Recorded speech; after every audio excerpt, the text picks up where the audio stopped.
Bueno, continúa la polémica en torno al G20. Hay varios aspectos todavía para seguir analizando, incluso la posibilidad de un impeachment. Pero eso lo va a explicar mucho mejor Fernando Pedrosa. Fernando es especialista en estudios asiáticos, es doctor en procesos políticos contemporáneos, profesor e investigador de la Universidad de Buenos Aires. Fernando, un saludo, muy buenas tardes. ¿Qué tal, Pepe? ¿Cómo estás? Un gusto hablar con vos de vuelta. Lo mismo digo, Fernando, vamos a ver, el G20 sigue dando mucho material para analizar. Contanos un poco, por favor. Bueno, como dijimos la otra vez, es como el momento del Mundial de la Política Internacional que va a terminar la semana que viene con la Asamblea General de las Naciones Unidas. O sea que estamos hablando de un continuo de la política internacional que esta semana tiene algunos eventos para señalar. Primero, la reunión del G77, Mm, que vendría a ser como una respuesta al G20. El G77 son todos los países, llamables del sur, en desarrollo, que se va a hacer además en La Habana, en Cuba, ¿no? Y que van a estar muy presentes Irán, China, en América Latina Ortega, Petro, bueno, Alberto Fernández también va a estar ahí. Digamos que va a ser una contrarreunión de más de 100 países, aunque se llama Grupo de los 77, que van a estar ahí un poco para criticar el orden internacional. O sea que eso, bien. esta semana vamos a estar movidito con eso. Bueno, centrémonos ahora en cambio en el G20. Cada vez llama más la atención de la ausencia de Xi. Vos nos explicaste un poco cuál era el proceso y seguramente la intencionalidad política de esto, pero llama la atención que esto sea a la par de lo que es la desaparición del ministro de Defensa chino. ¿Qué sabemos? Bueno, últimamente está siendo habitual, porque hace 2 meses también desapareció y dejó de ser el ministro de Relaciones Exteriores, ni más ni menos, y hace ya un par de años había pasado con el presidente de Interpol. De Digamos, pero acuerdo. la noticia de estos días es que el ministro de Defensa, que además era una persona muy cercana allí, el ministro más joven de esta gerontocracia que se había convertido China, y que además se da después que también renuncian y no se sabe muy bien dónde están dos generales del Ejército Popular de Liberación, que es como se conoce al ejército chino. Entonces, vos mencionás el impeachment, yo menciono también esto de los chinos. Es como que las potencias, después de todos los eventos y toda la fiesta, tienen que volver a sus países y se enfrentan con los problemas y con los dilemas de siempre. En este caso, China aparentemente tiene que ver, no se sabe muy bien si está arrestado, se sabe que ya no está más como ministro. Aparentemente tiene que ver con una posición quizás un poco débil hacia Occidente.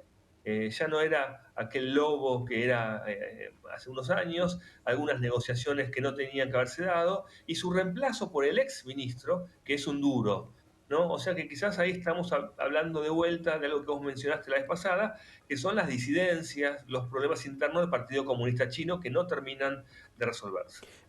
Quiero preguntarte por ese impeachment. Bien lo mencionaste y me interesa saber un poco más. ¿De regreso a su país puede tener algún dolor de cabeza Joe Biden? Bueno, el presidente de la Cámara de Representantes, el que reemplazó a Nancy Pelosi, hoy es un republicano, Kevin McCarthy, inició los trámites para empezar con el impeachment. Esto no quiere decir que se vaya a hacer, número uno, pero que lo empezó. En Estados Unidos estas cosas no son para vender humo nada más, como puede ser un juicio político en Argentina, digamos, Claro. ¿no? Sí, lo empezó. Tiene que ver con los negocios de Hunter Biden, el hijo de Biden, al que se acusaría a Biden de estar implicado. Pero hay una pequeña particularidad, son negocios hechos previos a la presidencia, aunque era vicepresidente. En la historia de Estados Unidos hubo impeachment contra Andrew Jackson, contra Bill Clinton y dos contra Donald Trump. Los cuatro resultaron absueltos presidentes. Pero lo que hay que tener en cuenta, Pepe, es que el año que viene hay elecciones y que en este momento son las primarias de los republicanos y que están peleando por ver quién azota más fuerte al presidente demócrata, ¿no? Entonces están como todo muy cruzado. Sí, de hecho yo recuerdo los procedimientos judiciales que se hicieron o las investigaciones que se hicieron sobre Hunter Biden en ocasión de la política que estaba por todo lo alto con el debate entre Biden y Trump en la previa. Ahí sí que fue una verdadera cacería de Hunter que no sé si tiene todos los papeles en regla, pero de todas maneras se había centrado todo sobre él en ese momento.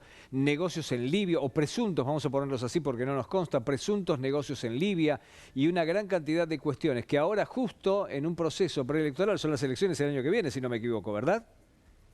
Exactamente, Vuelve a noviembre del año que aparecer. viene.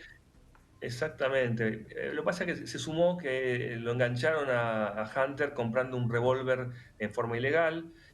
Cuando él declaró, dijo que no estaba, que no consumía drogas, los análisis dijeron que consumió drogas.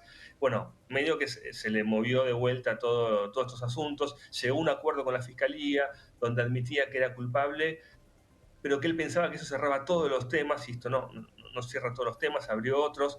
Así que yo diría que también lo que está buscando el Partido Republicano es, bueno, si mi candidato Trump está teniendo tantos problemas, un poco lo que acá llamamos todos lo mismo, ¿no? El todo es lo mismo. Bueno, es todo lo mismo. Biden también tiene problemas, olvidémonos de esto y hablemos de otra cosa. Bueno, es un tema bien interesante porque tiene simultaneidad con algo que está sucediendo y que es la prolongación por varios días de la visita de Kim Jong-un a Moscú.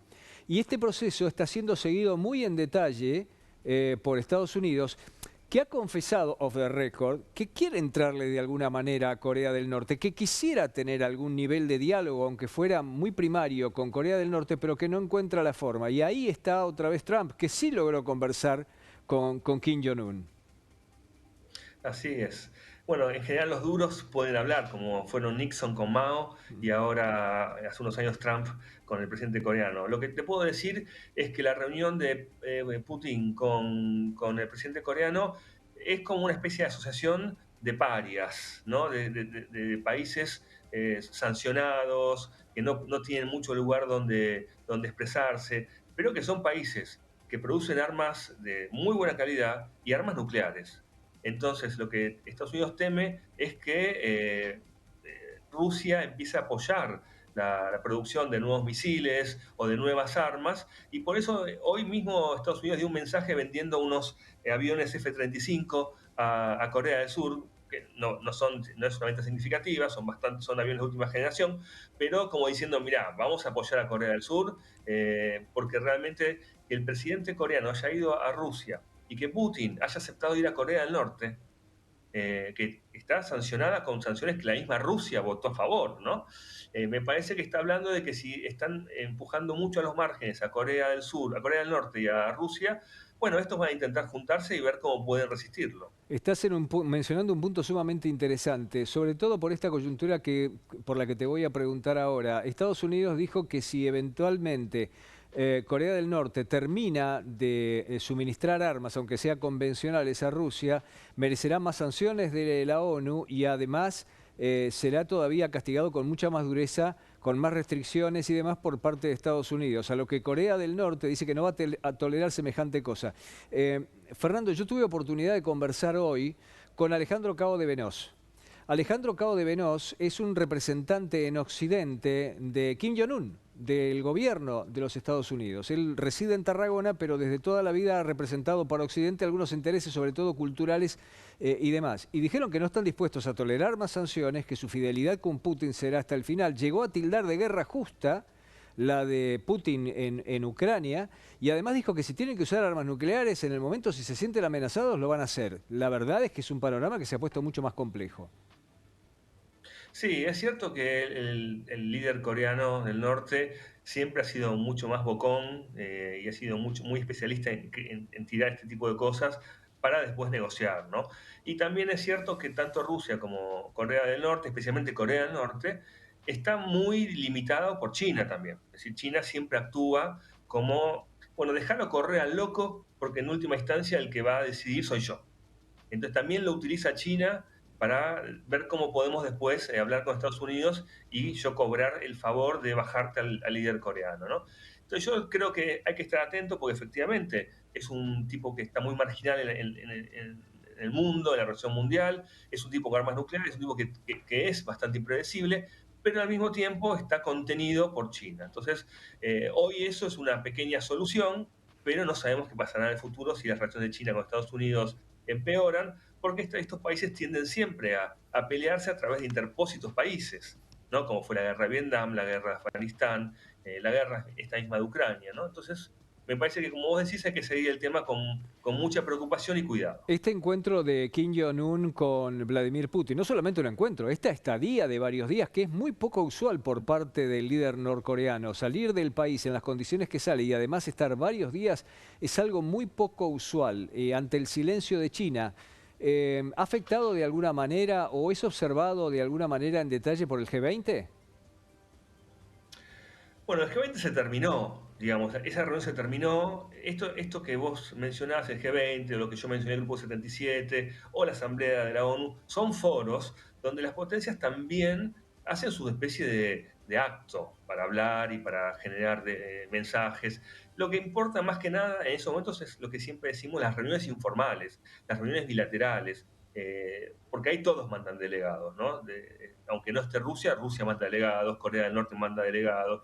Yo creo que la buena noticia es que el mundo está con conflicto, está con una guerra terrible, pero también está dialogando, también hay espacios de cooperación, también hay espacios donde los conflictos se pueden hablar, ¿no? Y yo creo que mientras estos lugares existan, las cosas tienen una salida optimista. Vos recordás que cuando se hicieron las guerras mundiales, las famosas, la primera y la segunda, no existía ni la ONU ni ningún otro organismo donde hablar, ¿no? Entonces, mientras estos lugares existan, yo creo que es una buena noticia, por más que haya momentos que son más problemáticos o menos Mi problemáticos. última pregunta, Fernando, es si te preocupa la coyuntura que tiene Xi en el interior de China de cara a dar repentinamente un salto hacia adelante tratando de confrontar militarmente con Taiwán o de tratar de invadirla. Mm. Bueno, yo creo que sí, que efectivamente de todo lo que vos mencionaste, esto que acabas de decir es lo más preocupante. En la medida que, como ocurre en muchos lados y ocurrió en Argentina también en la época de las Malvinas, ¿no? Cuando un país no tiene buenas noticias para dar de ningún tipo, apela al nacionalismo, apela al militarismo, apela a poner las culpas en otro lado. Y yo creo que efectivamente este es el riesgo más fuerte que corre el mundo. Además que una caída económica de China arrastraría todo el sistema capitalista. No sería que se cae solo China, ¿no? Pero, Mm. digamos, lo que está ocurriendo en este momento en China, con problemas económicos serios, con indicadores que están dando resultados que no eran los esperados, es que el discurso de Xi va a ser cada vez más belicoso y Taiwán siempre está en la mira. Fernando, gracias por este tiempo. Chao, Pepe, hasta la semana que Hasta viene. luego. Fernando Pedrosa, especialista en estudios asiáticos, doctor en procesos políticos contemporáneos, profesor e investigador de la Universidad de Buenos Aires.